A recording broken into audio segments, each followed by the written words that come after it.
Capitão Fernando Almirante Navarro para mais um Nerd Fiction. E hoje review do segundo episódio da terceira e única temporada de Star Trek Picard. É última. Ah.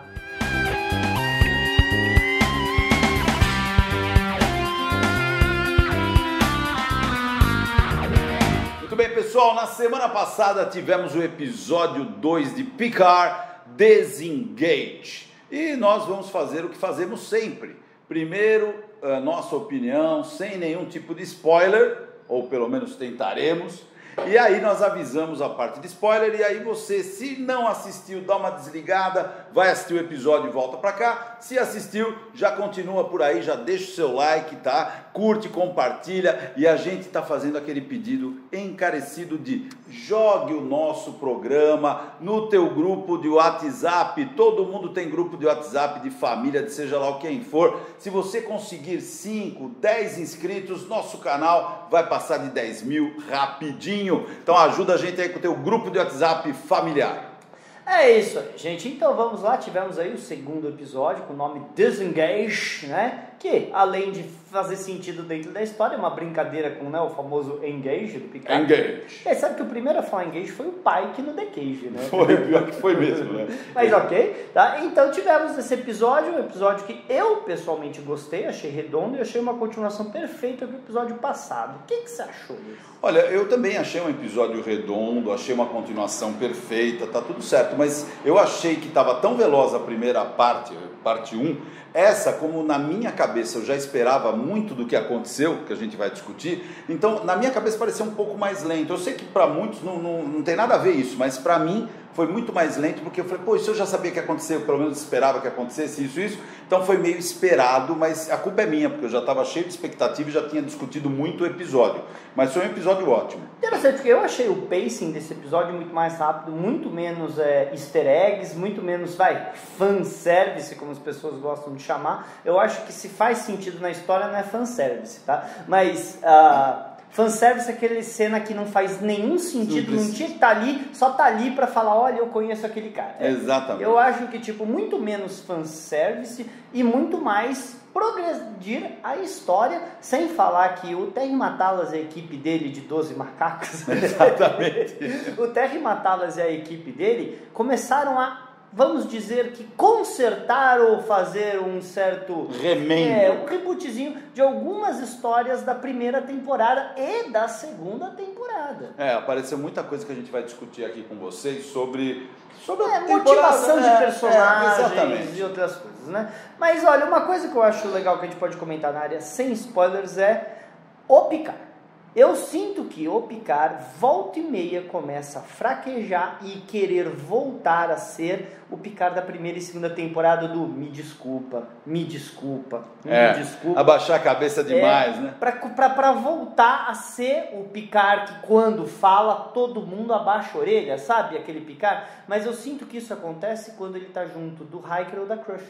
Bem, pelo menos vocês vão ver no episódio, quando ele estava junto do Riker, realmente ele deu uma subida, depois a gente discute essa cena. Ele quis cair, o Riker não deixou. O Riker já deu uma porrada nele. Isso a gente já tinha visto no primeiro episódio. E aí, cara, nós vamos ver uma cena fantástica Linda, com ele cena. E a Crusher. E aliás, melhor cena não de coisa, mas de interpretação, né? Nossa, os dois mandaram muito, né? E aí você vê, ele dá uma subida de nível mesmo, parece que ele recarrega a bateria e pum, volta ao modo Picard da série da nova geração de 25 anos atrás. Então, foi muito legal. Se você ainda não assistiu, vale a pena mesmo. Outra coisa também interessante antes dos spoilers, no episódio começou com uma nota extremamente alta na IMDb, 9.2, 9.3, e agora estacionou lá pelos 8.2, deu uma bela caída, mas ainda 8 é uma nota extremamente alta. A nota é excelente, é que eu acho que os primeiros que estão dando nota agora, talvez sejam aqueles caras iguais a nós, que ficaram acordados de madrugada, fã, e fala, vou lá, vou ser o primeiro e vai dar 10, porque é aquele fã mesmo que curte e está curtindo. Não é o que aconteceu nas últimas 2 temporadas. Então a nota já começa lá no alto e cai um pouco, porque aí depois o cara, de manhã, outra pessoa acorda, respira e tal, e percebe o episódio numa velocidade mais normal. Eu vou te falar que é o completamente oposto do que acontecia com as notas de Discovery, por exemplo. Porque como eu faço plantão, eu sempre verifico, e quando a gente vai fazer o review, eu dou uma reverificada.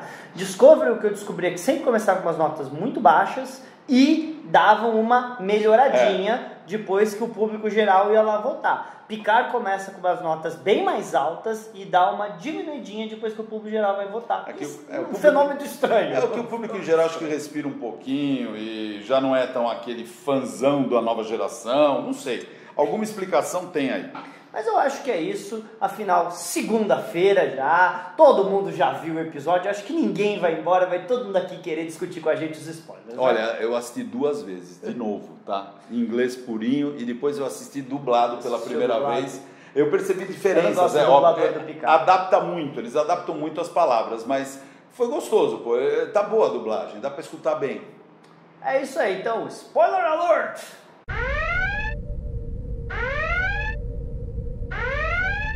Muito bem, pessoal, nós vamos fazer aquele esquema, falar sobre o episódio conforme as cenas vão ocorrendo. Mas vocês sabem como a gente vai começar a discutir como se isso fosse uma mesa de bar e a gente vai perder completamente o controle da coisa. Muito bem, o episódio começa com Riker e Picard tentando descobrir quem é aquele menino. Na verdade, a gente tem um pequeno flashback da história do Jack Crusher, né? Exato.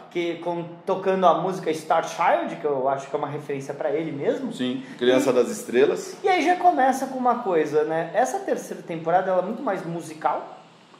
Cara, você comparar com Discovery ele quase não punha música, mas cara. É pode olhar aquilo. Discovery. E quando punha a música não batia tanto. Não é só Discovery. Se a gente lembrar, toda a era Berman, nova geração até Enterprise, a música não era não era o ponto focal. Eles não colocavam um tom. Agora, os filmes e a série clássica, quem não esquece do pam pam pam pam pam pam pam pam pam pam.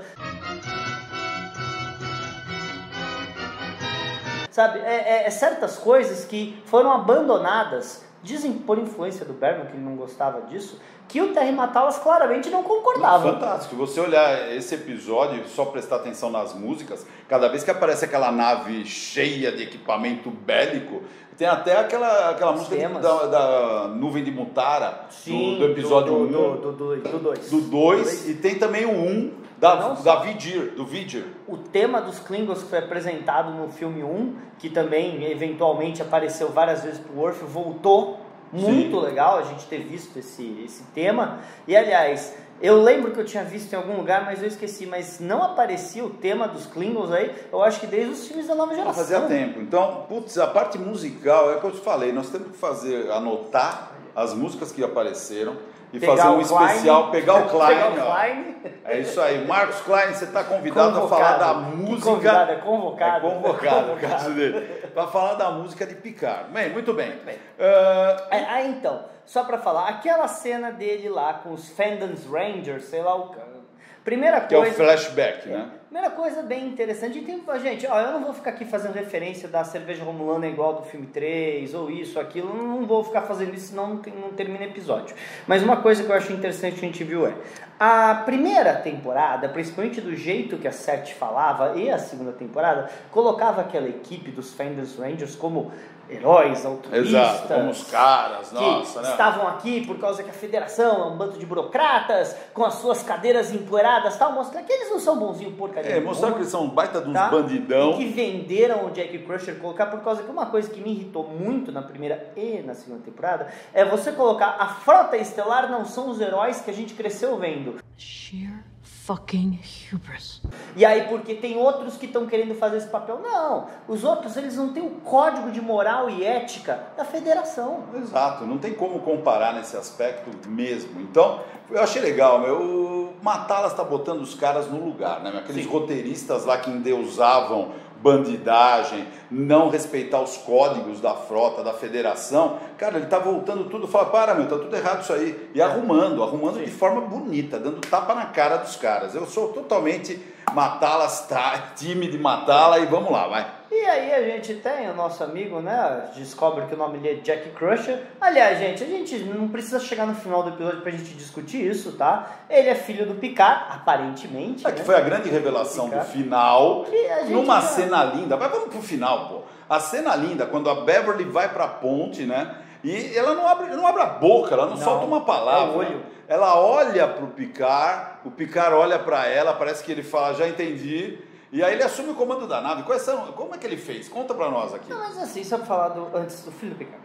Eu gosto deles terem revelado logo esse mistério que não é mistério pra ninguém, porque eu odeio o Mystery Box J.J. Abrams de uma coisa óbvia ficar indo até o final pra você saber, poxa, eu já sabia isso desde o segundo episódio. Nem a filha do James Bond no outro filme, que assim que ela presta, é óbvio que ela é filha, aí no último momento do filme que ele tá morrendo, ela tem os olhos do pai, é óbvio, faz a gente duvidar da inteligência do roteirista, tava na cara. Então agora, você realmente daria o nome do seu filho com o seu novo namorado marido em homenagem ao seu ex-marido que morreu? Não é mau gosto, não? Muito estranho, é muito esquisito aquele sobrenome lá, né? Crusher. Mas ok, né? Mas tudo bem. A cena é linda. Quando o Riker traz a Crusher para a ponte, você só vê a troca de olhares, a interpretação, o olho da Beverly falou tudo que todo mundo já sabia, precisava, incluindo o Picard, para ele ter a força, para ele chegar e gritar na frente de todo mundo, aqui é a ordem do almirante, sela tudo, desliga tudo, tal, ninguém sai dessa nave. Pum. Cara, maravilhoso, ele assume a nave, cara, ele passa por cima do capitão, falou assim, é minha, cara, acabou, e ele manda um monte de ordens e todo mundo obedece pianinho e não discute, mesmo porque se o capitão, tá? O Shaw tivesse discutido, ele teria tomado um cacete lá, não de porrada, mas o que acontece? A tripulação, ele perdeu o comando, porque a tripulação estava obedecendo o Picard, que é uma lenda. Sim. A primeira oficial é pró-Picard. Você tem um capitão da Titã, o ex-capitão Riker ali. E ainda temos de quebra a chefe... A filha do LaForge, né? A filha do LaForge. A doutora Crusher, que é um ícone. Ex-chefe de medicina da frota. Não, ok. Ali você só tem patente alta na brincadeira e todo mundo olhando para o que o Sean tá fazendo e duvidando. E você vê os oficiais de ponte, todos jovens, olhando a situação e vendo, esse é o meu capitão, e a gente tem aqui a nossa primeira oficial e mais 3 lendas contra o que ele está falando, e mais um vilão ali querendo pegar o nosso prisioneiro e matar. Foi aquilo uma coisa que o Picard deixou muito claro durante o episódio, ele não vai ser julgado. Ele vai ser morto. Ele tá indo pra guilhotina. E todo mundo ali sem pensar. Então, aquilo não é a cena de jantar que só tá os 3 ali e o Shaw fala não. Aquilo é a ponte de uma nave estelar, um almirante deu uma ordem. E a gente já viu isso várias vezes na história, mas normalmente o almirante era o cara burocrata, e o capitão era o Kirk, era o Picard, certo? Indo contra as ordens do almirante, a tripulação do lado deles e tal. É totalmente diferente. Ele inverteu mesmo. O almirante dando a ordem moralmente lhe correta. Acho que é a primeira vez que acontece em Jornada. Do almirante. De um almirante ter a razão, de estar certo, e a tripulação fala yes. Acho que foi a primeira vez. Mas é diferente, é a mesma coisa se fosse o Kirk naquela situação, ou se fosse a Janeway, ou se fosse o Archer. Eles são lendas, né? Não tem o que fazer. Bem, cena fantástica. Foi fantástica, show de interpretação para todo mundo. Bem, já que nós estamos naquele finalzinho, nós estamos com o mistério agora, é aquela nave da onde veio. E a quantidade de equipamento bélico de nova geração absurda, hein? Eu não acho que a gente vai ter muita explicação da nave ali, apesar da nave ser muito legal. A gente não vai ter uma explicação da nave. O que eu acho que a gente vai ter é o que o Terry Matalas e a equipe estão fazendo. Eles estão resolvendo pequenas coisas e colocando novas no lugar. Então, sim, esse é o filho do Picard, mas eles querem o filho do Picard por algum motivo. Algum motivo que no episódio passado a gente já falou do código genético. Deve ser do código genético, deve ter alguma coisa relacionada a Borg. Tem as dicas nas cenas pós-crédito, que aliás, gente, decidimos aqui, quarta-feira vem lá, a gente vai fazer uma análise daquela vinheta de créditos de Picard, de todas as coisas, do que é easter egg, o que será que é dica, tá? Então fica aqui no canal com a gente. É isso aí, análise de créditos finais na quarta-feira. A outra coisa que eu queria falar, voltando para o começo do episódio, é que a gente descobre que a nave é uma classe mariposa, que são naves a nave não que militares, está a nave do Jack. do Jack e da Beverly. Aquilo é uma referência à instituição médica da namorada do Rios, chamava Mariposa, e a Gaina fala o quê? Fala, não, eles vão fundar uma fundação de assistência médica que vai se estender durante séculos. Então, a Beverly, na verdade, está trabalhando com essa fundação fundada pelo Rios lá na segunda temporada. Então, olha que interessante. A clínica do Rios é a Mariposa. E em homenagem à nave, em homenagem a isso, que é a nave da Crusher, que é uma médica. Então tudo encaixa. E o Matalas fez o trabalho de casa bonitinho, né? Fez direitinho. Mas então, muito bem. Temos todo o negócio. Continua no início. O Picard isolando a ponte para ele não transportar o Jack Crusher. Esse é o final. Esse é o final. A coisa, no começo, a gente tem a interação entre eles, né? O Riker, Picard e Jack Crusher, inibidores de transporte, já sabemos o que eles querem. Maravilhoso, né? E aí eu acho, a gente tem uma cena também fantástica da 7 de 9, você quer ser conhecido como o capitão que deixou duas lendas morrerem ou como o cara que salvou eles, né? Você quer ser o herói que salvou duas lendas ou quer ser o bandido que deixou duas lendas morrerem? Mas o que eu acho realmente impressionante foi o Terry Matalas foi muito criativo nessas pequenas cenas de batalha espacial, porque primeiro, o teletransporte, ele usa o disco da Titã para cortar o feixe de teletransporte e se enfiar no meio dos dois. Não, na verdade não é um feixe de teletransporte em si, né? É o raio trator. Desculpa, o raio trator.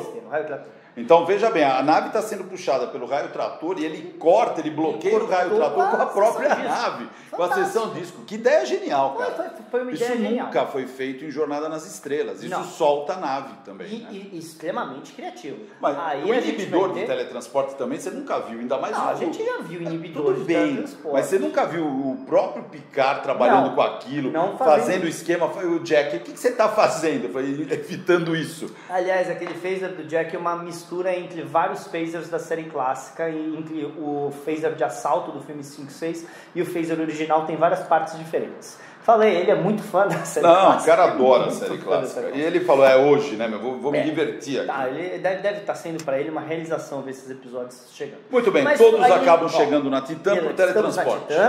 E a gente conhece a Capitã Vardek, que está dando a melhor interpretação do pai dela, né? Eu tô adorando. To be or not to be? Eu tô querendo ver ela gritar Cry Havoc! And let us lick the dogs of war! Será que ela vai gritar também? Olha, não faria sentido pro personagem gritar, mas ver ela falando das falas do pai ia ser divertido. Mas talvez aí apareça. Ela faz uma coisa realmente impressionante. Ela pega a mariposa com o raio trator e estilinga ela, né? Efeito de energia de estilingue numa nave. Cara, é genial! E para quem fala, ai que horror do canon que eles fizeram, a Enterprise D usou uma nave, tá? No episódio The Naked Now, se eu não me engano, episódio 3 da primeira temporada da Nova Geração, para jogar uma nave para conseguir mais tempo antes de ser destruída, quando estava todo mundo muito louco lá com aquele vírus da série clássica. Agora, em menos de 5 minutos, ele consegue 2 cenas inéditas de batalha. Sim. Se colocar na frente do raio trator com a seção disco e fazer um estilingue energético e jogar uma nave em cima da outra. Porque não adianta você levantar escudos aí nessa história. Ajuda, mas a nave vai...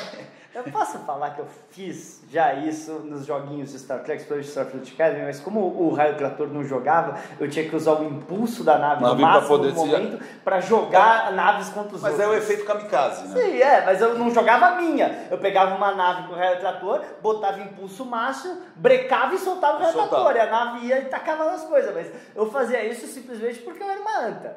Não, mas legal isso daí, foi genial. Não. Muito bem, aí eles percebem, né, que aquela nave é imbatível, né? Eles não têm condições, mesmo tendo uma Titã maravilhosa, Não dá pra competir, pô. Mas, assim, a Titan tem apenas 500 tripulantes. Ela claramente não é um encoraçado que nem a Enterprise D ou a Enterprise E, que tem 1000 pessoas a bordo, são gigantescas. Então, E é uma nave exploratória, ela devia ter um pouquinho mais de equipamento, né? Apesar da gente não ter as especificações completas da Titan para falar, Carl, se ela é uma New Constitution, ela não deve ser muito maior do que uma Excelsior. Então, ela é uma nave linda, maravilhosa, mas ela não é Enterprise D. Ela não é pequena, Enterprise ela D. deve ter quase a metade do tamanho da D. 500 pessoas. A D cabia 1000 pessoas, entendeu? E a Defiant, gente, era uma nave de guerra. Aquilo tá? lá era Você fala, não é um número tanque. de gente, mas aquilo era uma nave de guerra. Eles não são. Eles não são. Que nem a Voyager não era. Não, nenhuma Nem a delas. Voyager não era. Agora, me conta uma coisa, tudo bem que já estamos indo pro finalzinho dessa pergunta que eu vou te fazer. Eles saem correndo pra nuvem lá, tipo estilo Mutara, pra tentar se esconder, Sim, né? É um foi o tempo que lá. o Picard falou, quero ver ele achar a gente. Que é o Porque esquema. A velha que só achou a mariposa na vida Crusher por causa que o Picard e o Riker levaram eles até eles. Mas ela estava escondida lá durante todo aquele período dele no bar, e vamos almoçar amigavelmente, fingir uma inspeção. Então ela ficou muito tempo escondida. Não, fantástico. E a trilha sonora naquele momento também é impecável, né? Aliás, eu tenho que falar que a gente viu uma nave com o nome Saavik, escrito com a fonte da série clássica e uns toques da série clássica. Eu tenho certeza que é uma homenagem a Christy Alley, né, que faleceu recentemente. Aliás, ela já faleceu, a gente pode falar que a gente sondou a Christy Alley para a próxima... Sondou, tava cara pra caramba. A realidade é que nós não tínhamos a mínima condição de pagar, mas a gente entrou em contato para conseguir a Christy Alley para vocês, mas não deu, viu? Infelizmente não deu, né? Não deu mesmo, tava muito acima do nosso budget. A gente só pode revelar essas coisas a partir do momento que a gente sabe que não vai dar mais problema de revelar essas coisas, e mesmo assim não vamos falar quanto que era, tá? Exato. Continuando, então. Aí a gente vamos para outra história. Agora, História da RAF. Corta a história da RAF. História da RAF eu acho super interessante porque eu vou te contar uma coisa. Eu nunca tive o mínimo interesse em qualquer história da RAF. Nem eu. Nunca tive. É a primeira vez que eu tenho interesse na história da RAF. Agora, você vê a diferença de um roteirista bom? Você começa a pegar empatia com relação ao personagem. Então a RAF pra mim é um zero à esquerda, pouco importava também pra mim a história dela, não me interessava. Eu achava até a atuação dela esquisita, achava tudo ruim. Cara, agora tá fantástico. A atuação depende muito do diretor, Exato. quer que você faça, o que a história exige do personagem. Você vê brilhantes atores dando atuações péssimas, você vê atores mais ou menos sendo fantásticos. É complicado. Tá? Agora, ela tá trabalhando muito. O que eu digo aqui, a primeira e a segunda temporada puxavam o saco da RAF de tal maneira que era irritante, porque eu via a ermitona vivendo no meio do deserto, fumando sei lá o que, sendo colocada como uma deusa, basicamente. Isso me irritava, porque primeiro, eu acho que isso é apologia às drogas. Pra mim é. Ai, Fernando, isso, aquilo, tô nem aí. Pra mim, pessoalmente, é. E aí, velho, ela saiu da Frota Estelar e perdeu a família porque o Picard, isso, aquilo, outro. Aí chega o marido dela e fala, só essa frase aqui já desmontou toda aquela história. Você ainda está usando? Já explicou para mim perfeitamente por que ela perdeu o filho, por que ela não pode ver a neta, por que o marido não quer olhar na cara dela, já explicou para mim. Não quer dizer que não tem a ver com o Picard e ela terem sido expulsos da Frota Estelar, mas claramente, depois disso, ela tomou as decisões erradas na vida dela, a família viu e fez o quê? Desculpa, Zé Droguinha aqui não. Zé Droguinha aqui não. Mas olha, vamos lá, vai. Ela tá com um trabalho, com um roteiro de redenção fantástico. Sim, né? ela foi atrás, aí a gente tem ela naquela cena. Eu adorei a troca dela com o Ferengi. O Ferengi, ela e o Ferengi trabalharam muito. E todo o negócio. A obviedade que era o Worf falando com ela. Obviedade não, tem um monte de gente que falou que talvez não fosse, A gente acertou. Não querem ver. A gente acertou. Desculpa, porque não querem ver. Além das falas, honra, guerreira, serem tiradas da boca do Worf, certo? A gente também tem que era escrito, os pictogramas eram Klingon e depois viravam em inglês. Não viu quem não quer. É a mesma coisa que a gente falava que Discovery ia sair da Netflix. Não viu quem não quer ver. Estava óbvio. A gente não é nenhum gênio, a gente só falou o que estava em tela. Mas vamos lá, tá? Muito vamos bem. Lá. E aí ela vai tentar alguma coisa com aquele Ferengue, saber, todo mundo sabia, inclusive ela, aquilo era uma missão suicida. Sim. Ela ia não morrer na mão ter- dos caras. Ela não devia ter se metido lá. O ex-marido dela falou: o que você tá fazendo? O Worf falou, É. cara, não se mete mais com isso, Que aí cara. é o nome do Aí é o episódio. nome do episódio. Desengage. O Desengage vem aí, porque na verdade, quem assistiu em português não percebeu, mas quando o Worf fala pra ela, né, na lista ele fala Desengage. Larga isso, Para. sai fora, para. Mas, não, ela vai lá Bom, e aí ela e é aí, salva ó, pelo Worf. pra você a melhor cena foi o olhar Beverly. Eu adorei. né? Olhar Beverly Hiker Picard? Picard, né? Pra mim a melhor cena foi a batalha, tá? Que aquilo foi uma batalha de um homem só, com uma batilete que na verdade não era uma batilete, né? É, não era uma Battle. Ele usava Battle na nova geração. Na nova geração. Em Deep Space Nine ele começou a usar uma Maclef, que era a versão menor. Agora, essa arma, eu escutei o nome, gente, mas eu ainda não copiei, mas foi feita pelo mesmo designer de armas da nova geração, que eu também não lembro o nome. Mais palmas pro Tá? Matalas, É que uma trouxe o mesmo terceira- designer de armas. Uma terceira arma Klingon inspirada num Batlef que ele num Maclef que ele estava usando ali. Então, 3 séries, 3 armas Três diferentes armas para o diferentes. nosso amigo. Agora ele, né? Batalha de um homem só contra 6 caras e acabou com todos. Acabou com todos. Eu falei, Klingon de 100 anos não é nada. A gente viu Foi- os Klingon na você nova, falou. os Klingon da série clássica em Deep Space Nine acabando Você com viu todo ele? mundo. Ele tá lá, Pô, saudável, super na dele, acabou destruidor. com Todo mundo, E todo aquela, mundo armado com arma de energia, ele com uma faca matou uma todo faca mundo. aí, tipo Rambo, né? Ele É. deu uma cena de Rambo e termina com uma coisa que se não tivesse acontecido já em Discovery, né, nessa nova fase, não teria sido mostrada, que ele corta a cabeça do Ferengue. Eu falei, caraca, velho, a gente nunca viu uma cena tão violenta antes da era Kurtzman. Não só, né? O próprio jeito que ele mata os guardas também é bem violento. Sim. Mas assim, colocar. É muito diferente você querer comparar. Ai, Fernando, você adorou o Worf cortando a cabeça do Ferengi e odiou eles torturando o Ichek. Olha, eu não tenho ligação emocional nenhuma com aquele Ferengi, tá? Tô nem aí pra ele é um gangster nojento. Eles mataram o Icheb de uma maneira vergonhosa, um personagem extremamente querido, que morreu com nenhum camisa vermelha, sendo torturado vergonhosamente. E aquele bebê decepado de Discovery, não quero nem comentar. Não vamos nem tá? discutir. Então Ali Discovery é abriu diferente. esse caminho aí, Ali né, é um da guerreiro violência. honroso, pegando pessoas que torturam e matam os Eu outros. tinha acabado tá? de participar Diferente. de uma destruição do Um ataque quartel-general, terrorista, ataque terrorista. Tá? Um ataque terrorista de verdade, com gente morrendo. Milhares de Ok, pessoas. Mas de qualquer maneira, então é diferente. Agora, essa é a vantagem de você não estar no sistema network, de passar na TV, de você estar no serviço de streaming. Você pode ter uma cena mais violenta quanto a essa. E se for Essa é a pra vantagem. network, você corta a É só cena. cortar. Só Entendeu? cortar a cena, não vai. Você acha que você vê ele matando todo mundo, depois carregando ela pra fora, não vai ser óbvio pra qualquer um Joga que ela que nem um aconteceu? saco de batata e carrega e fala, falei pra você não se meter com esses caras. Agora- Pô, é genial, cara, é genial. Mas, ó, basicamente, o episódio é isso, só algumas coisinhas pra gente comentar no geral. Primeira coisa. Episódio passado tivemos a introdução de um personagem clássico que ainda não tinha aparecido, a Beverly. Agora tivemos o segundo personagem, o Worf, que ainda não tinha aparecido. Então, é o que vai acontecer, né? Então, cada episódio deve aparecer alguém da nova geração. Com George é o chuto, hein? Eu acho que o George é o próximo, George. o próximo que vai aparecer.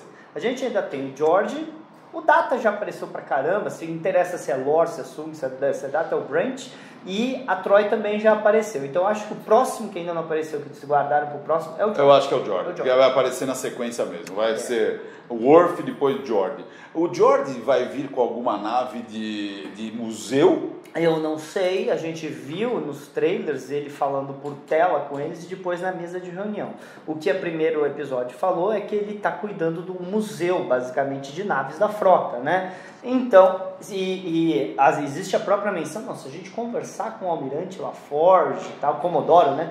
O Comodoro LaForge, já dá para isso, aquilo, Não, outro. peraí, vamos fazer a nossa aposta. Ó, Fernandinho e eu George. Nós dois Nós estamos fazendo uma pequena aposta, que é o seguinte: de alguma maneira, nos próximos 8 episódios, devido ao amor que Matalas tem pela nave mais bonita da frota estelar, essa aqui, tá? Que é a Refit 1701A, ela vai aparecer de algum jeito. Mas a gente vai falar pra vocês por que a gente acredita nisso no episódio de quarta-feira, onde a gente vai fazer basicamente uma exploração dos créditos finais do episódio. Agora, eu também tenho uma outra coisa pra falar rapidinho, Luiz. Algumas pessoas têm colocado umas críticas extremamente válidas a esses episódios que eles são muito escuros, eu concordo, e os efeitos especiais nem sempre estão a desejar. Olha, o Thiaguinho... Pera, mas tem motivo. Então, O Thiaguinho, pra quem não sabe, é um cara que fazia os efeitos especiais pra mim quando eu tava no Nerd Tracker. Ele deixou um comentário explicando isso, que eu não tinha visto essa entrevista do Terry Matalas, mas ele falou assim. O Terry Matalas já falou que, por eles não terem tido o orçamento necessário e terem que ter gravado junto com a segunda temporada, basicamente colado, para usar os sets e outras coisas, o que faz com que ele não teve como iluminar, a expressão Terra foi iluminar propriamente a ponte. Ou melhor, não dava para fazer a iluminação da nova geração, porque muito provavelmente ia mostrar todos os defeitinhos que não deu para resolver aqui e ali. Exatamente. Certo? E também não teve dinheiro para fazer os efeitos especiais do nível Discovery, porque a gente sabe para onde vai o dinheiro. O dinheiro vai para Discovery. E você viu a Vedek tirando sarro deles terem colocado ele num corpo de androide? Você viu ela tirando sarro? Aquilo foi uma tirada de sarro, uma Talas tirando sarro do que a primeira temporada fez. Que ela falou seu pseudo-humano, alguma coisa você vê aqui na sua carne sintética. Não, isso foi um sarro. Isso foi simplesmente um sarro. Aliás, eu acho que a gente precisa fazer um episódio especial para descobrir, para discutir. Ele realmente é um androide? Aquilo é carne sintética e não carne de androide?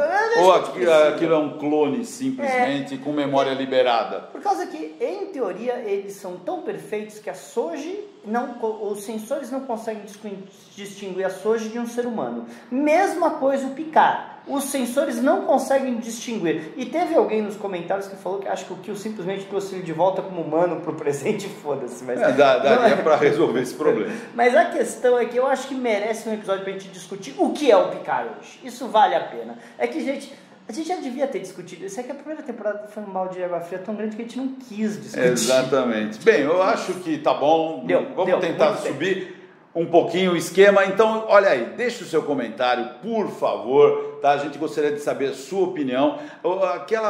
Nós não achamos a pessoa que mandou o comentário dizendo que era sintético os dois personagens do episódio 1 que foram mortos pela Beverly. Então, qual é a tua especulação? A gente vai pôr o teu nome aqui no ar no próximo episódio. Pode ser camisas vermelhas do outro lado, podem ser porque eles estão com máscara, eu acho que exatamente para não ter que dar muita coisa neles. Pode ser sintético, eu não sei. Pode ser. Então, vamos ver. Então, vamos descobrir isso. Quarta-feira, não esqueça, análise de créditos finais de Picard. É isso aí. Falou, galera!